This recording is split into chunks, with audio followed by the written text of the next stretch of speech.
بسم الله الرحمن الرحيم كل wanaagsan qiyaarta nala socota idilkiinba meel kasta oo dunida ka joogtaan ku soo dhawaada tabinta caawa iyo qubanaha barrow show waa 15 Oktoobar sanadka 2025 guud ahaanba barnaamijka caawa waxaynu ku eegi doonaa qodobo kala duwan oo xiiso leh iyo isbedbedelka siyaasadda gabadhaclaynaysa ee gobolkaasi madaxweynaha wadanka Syria ninka lagu magacaabo Ahmed Sharax ayaa markiisii ugu horeysay booqasho ku gaaray markii talada wadankaasi uu la wareegay bishii January ee sanadkan gudaha wadanka Ruushka isagoo kulan 2 saacadood iyo barana la yeeshay madaxweyne Vladimir Putin arrimo xasaasi ah ayaa lagu gorfeeyay aqalka Kremlinka waxaana labada dhinac isla soo qaadeen arrimo ay ka mid yihiin difaaca amniga iyo maalgashiga dhaqaale ee wadanka Syria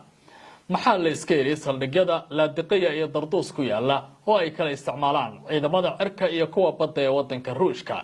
maxaa ka jira arrinta la xiriirta kiiska ama ku soo kornay soo qabashadii arrintii la xiriirtay madaxweynihii hore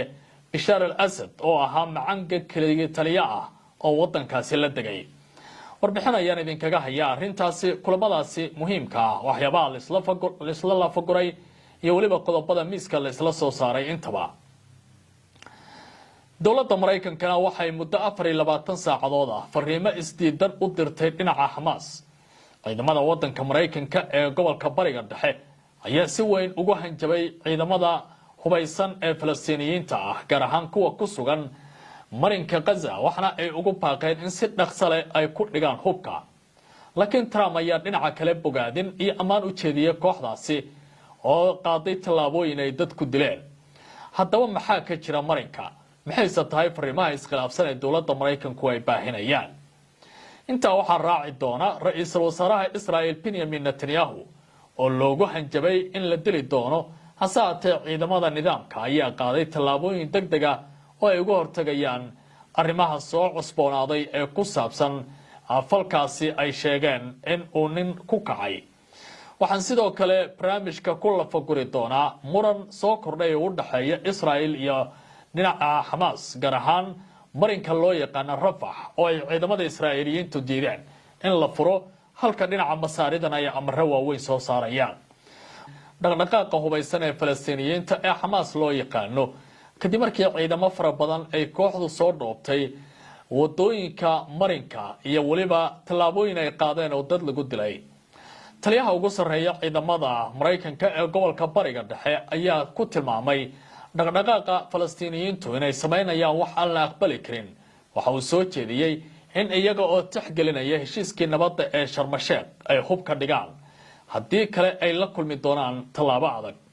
laakiin dhinaciisa Trump ayaa waxa uu soo jeediyay hadal kale oo ku saabsan in uu soo dhaweynayo sida Hamas ay amniga u sugayso magaalada isla markaana kooxo burcada ay u toogteen waxa uu yiri wax kasta oo dhaca dhibaato iguma hayaan muddo 24 saacad aan ka badnayn dawladda Mareykanka ayaa fariimo iskhilaafsan ku wajahday dhaqdhaqaaqa hubaysan ee Falastiiniyiinta ee dhawaan lala galay heshiiskii ka dhacay magaalada Sharm el-Sheikh ee wadanka Masar kuwaas oo la xiriira hubka iyo maamulka amniga gudaha ee marinka kadib markii la dhaqan galiyay heshiiskii xabad joojinta ahaa ee la xiriiray dagaalkii muddada dheer qaatay ee lagu riqmay arbacadii ciidamada Mareykanka ee ku sugan gobolka Bariga Dhexe ayaa ugu baaqay Hamas in ay joojiso rabshadaha ka dhanka ah dadka rayidka ee ku sugan magaalada godoonsan inay hubka dhigto iyadoo aan dib loo dhaqaajin waxyaabaha ay hadda sameynayso ee halkaas ku ekaadaan xilli kooxdu ay dib ugu soo celinayso ciidamada ammaanka wadooyinka marinka halkaasi oo ay ka fulisay xukuno dil ah oo ka dhan ah in ka badan 30 qof oo ay ku eedeysay inay ka tirsan yihiin burcad ama inay si dadban ula shaqeynayeen Israel kooxdu waxa ay ku sababayeen tallaabadan walwalka amniga ee sii kordhaya badashada dambiyada iyo waliba u shaqeynta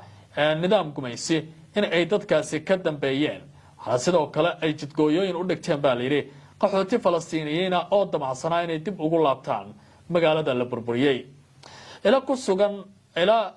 la soo xigta baa layiri oo saraakiil Falastiini ah ayaa tilmaamaya in ururka toddobaadkan ay toogteen 30 qof balse hase ahaatee aysan sheegin dadka ay dileen magacyadooda iyo waliba cidda ay ka tirsanaayeen oo lagu tilmaamay inay ahaayeen dambiilayaasha. taliyaha ciidamada dhexe ee Mareykanka ee loo yaqaan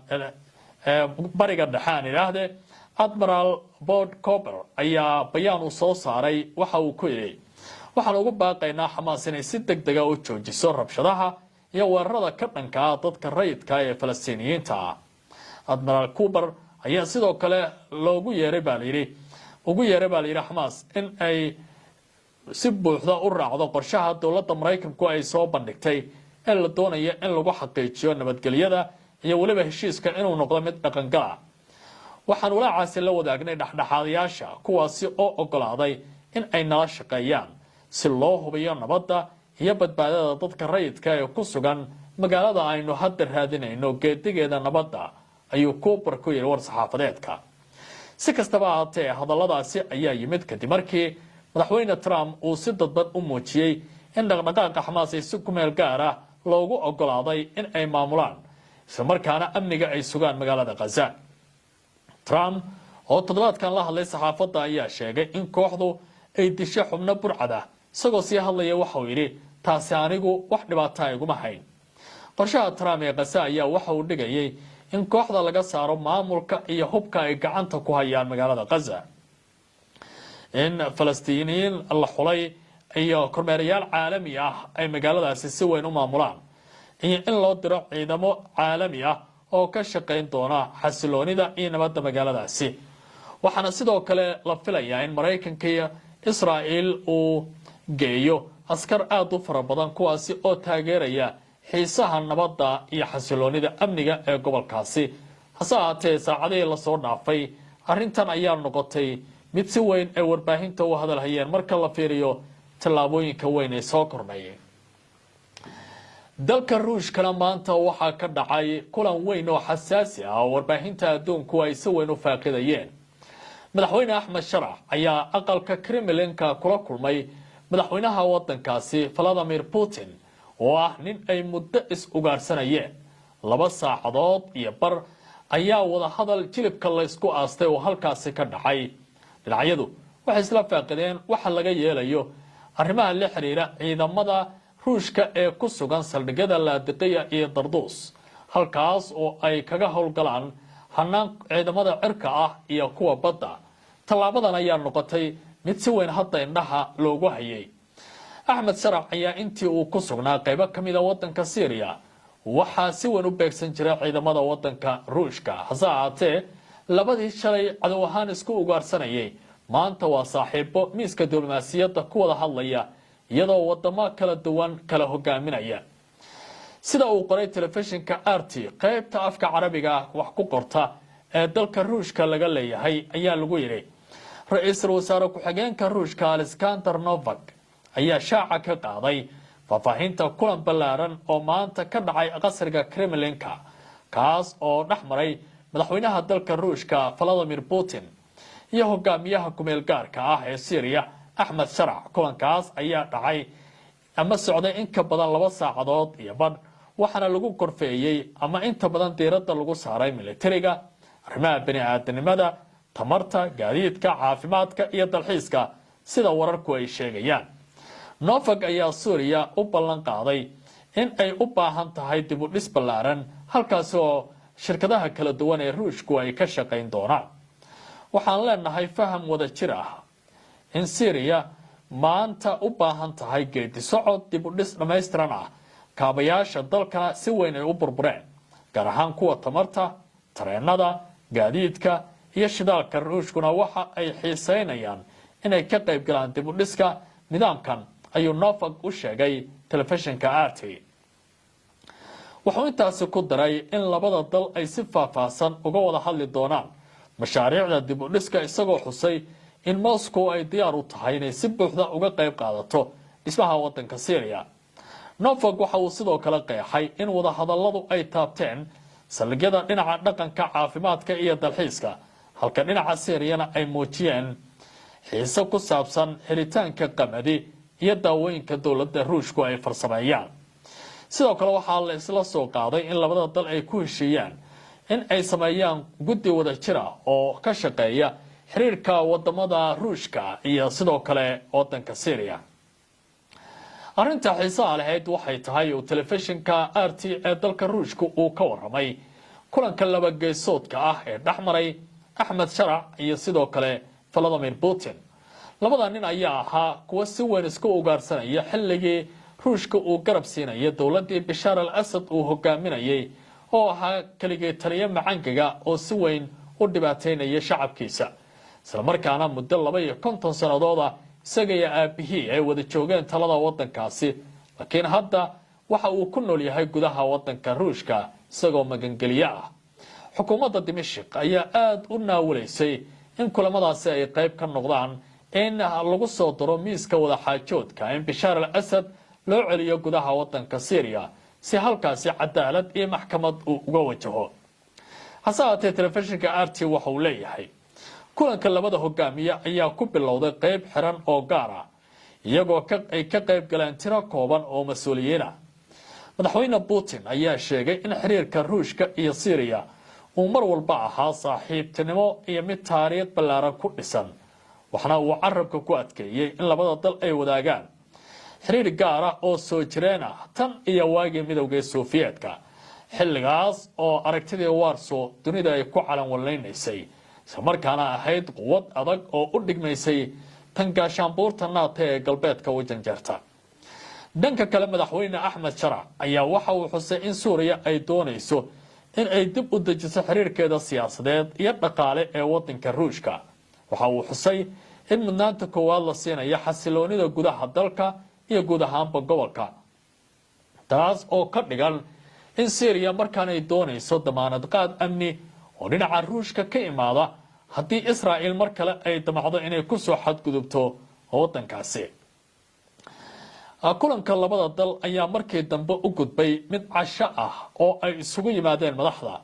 oo uu gudoomiye Putin, waxaana goobta la fadhiyay labada wafdi ee Ruushka iyo Syria sida habka protocol kale loo agaasimay. marka uu ka waramayo telefishinka RT ayaa warbixintiisa sidaasi lagu yiri.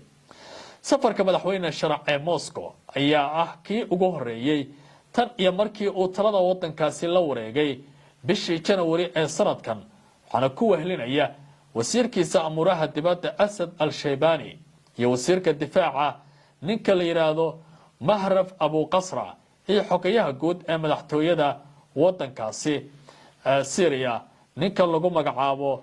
Mahir al-Sharac, taas oo hadda muujinaysa xasaasiyadda kulankan uu leeyahay in uu ahaa mid qiimihiisa uu aad u sareeyay marka dhinacyo kala duwan laga eego. markan haddii aan dib ugu laabto gobolka bariga dhexe, Masar iyo marka la fiiriyo nidaamka Israa'iil markan waxay u muuqataa in xiisadda ka dhaxaysa ay sii kordhayso kadib markii dawladda Qaahira ay soo bandhigtay in si dhammaystiran loo furo marinka Rafah, halka ciidamada Israa'iilna weli ay diidan yihiin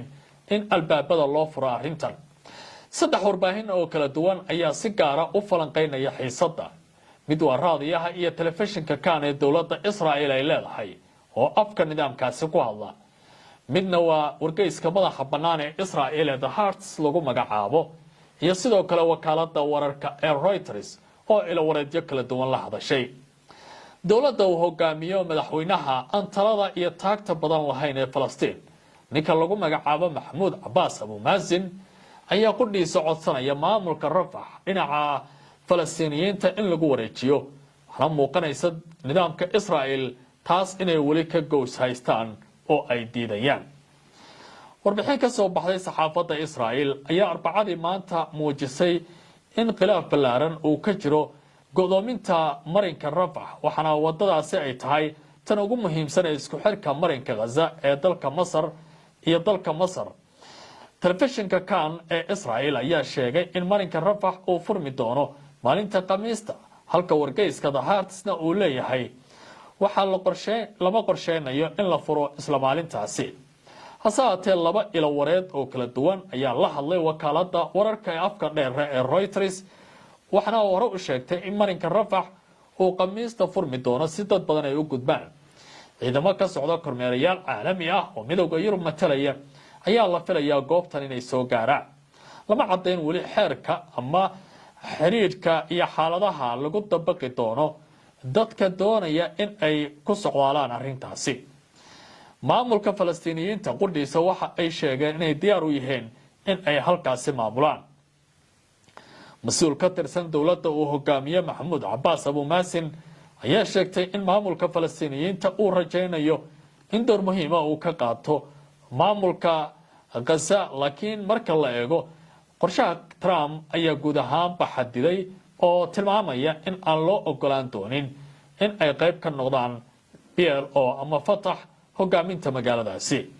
waxaa xusid mudan in ciidanka Israel bishii May 2024 ay la wareegeen dhinaca Falastiin xiriir marinka Rafah, taas oo ka dhigtay mid muhiim u ah gargaarka iyo dadgureynta dhaawacyada magaalada dhibaatooyinka ay ka taagnaayeen. Israel ayaa Arbacadii sheegtay inay furi doonto halkaasi, hase haatee waxa ay weli leedahay marka la fiiriyo dadka la diidaya inay goobtaasi galaan ayaa muujinaya ama gacanta Falastiiniyiinta ku jira ayaa muujinaya inaan loo ogolaan karin halkaasi in la sii furo. ra-iisul wasaaraha Israel Benjamin Netanyahuna waxaa loogu goodiyay in la qaariji doono. sidaasi waxaa sheegay ciidamada booliiska ee nidaamkaasi, waxaana ay qeexeen inay diyaar u yihiin in ay hadda ka hortagaan fariimo kasta oo hanjabaada. nin arrintaasi ku dhawaaqay ayaa waxa ay tilmaameen in gacanta lagu soo dhigay oo la horgeyn doono cadaaladda Israel tan iyo inta howshiisa baaritaanka ay socotana ay gacanta ku hayn doonaan. waa markii labaad oo muddo 2 bil gudaheeda Netanyahu loogu hanjabo in la qaarijin doono, waxaana arrintan ay ku soo aadaysaa iyadoo hadda gobolka bariga dhexe xiisadiisu ay u muuqatay in waxoogaa deganaana ay samaynayso.